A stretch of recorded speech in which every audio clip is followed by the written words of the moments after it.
Hi, good morning. My name is Mackenzie Walthall, and today I'm going to be doing my presentation over OCD, or obsessive compulsive disorder. Here is going to be a little glance as to what we're going to talk about over the next few slides and over the next few minutes. First is going to be the history.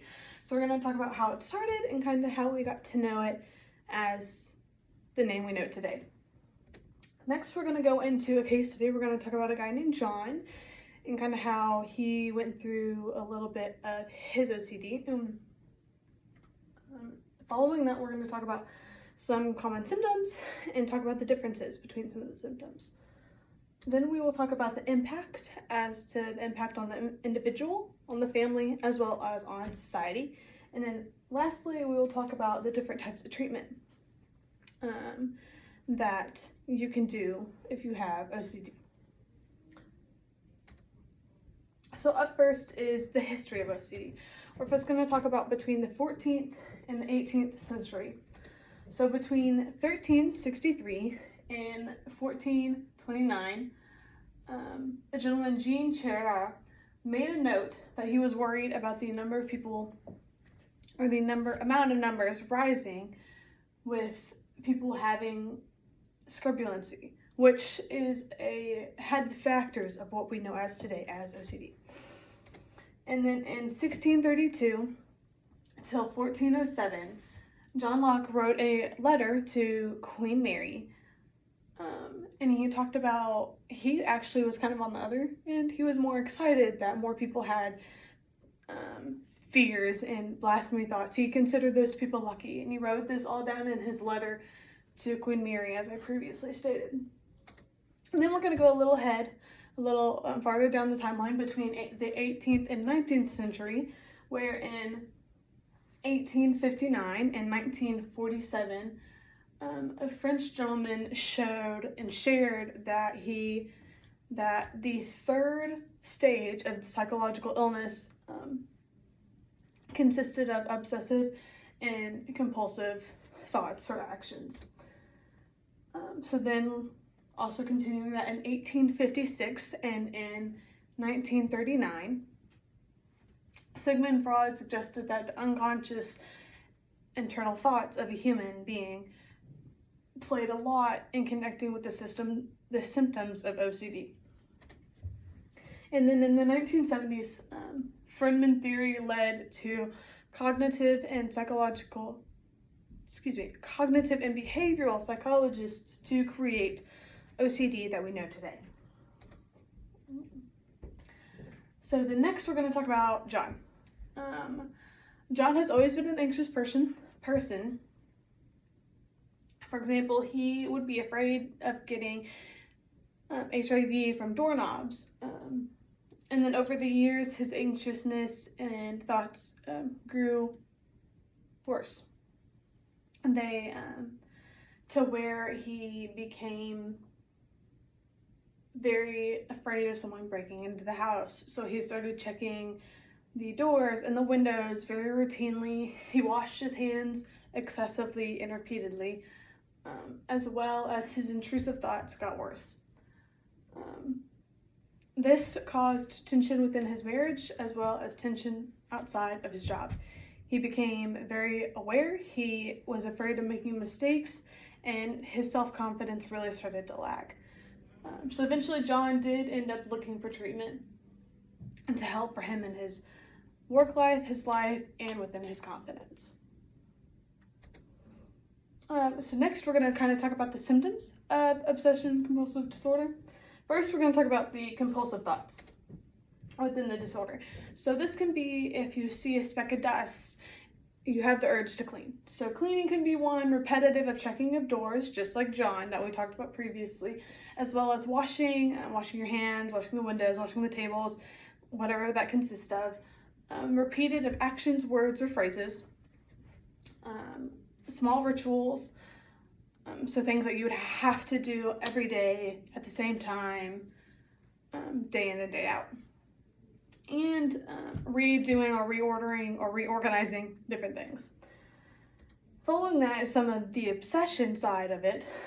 It can be fear of contamination, also fear of dirt, fear of harm happening, as well as hurting, intrusive thoughts as in hurting yourself or someone else.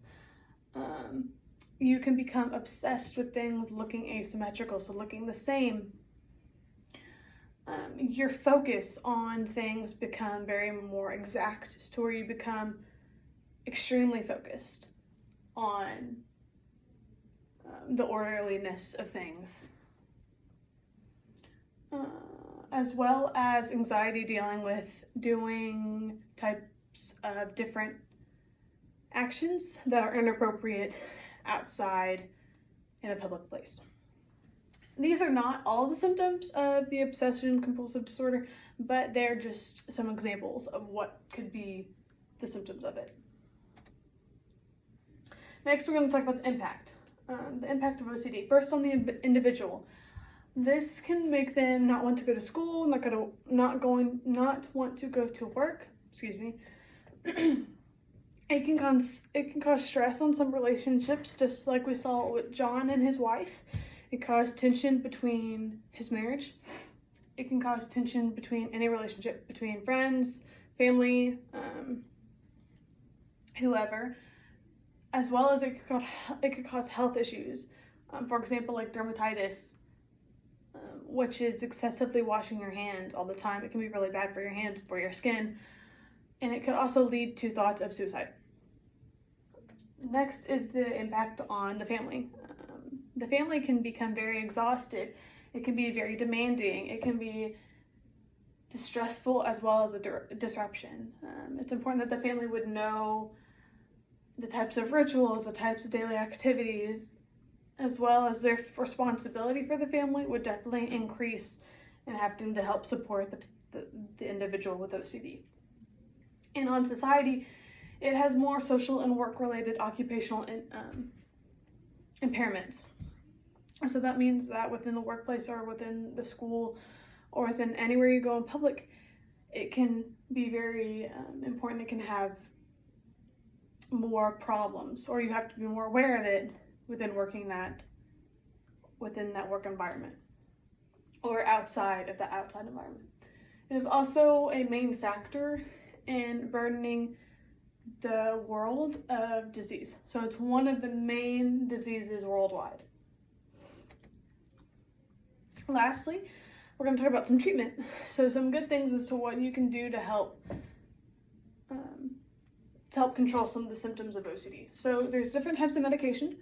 There's different types of SRIs or antidepressants.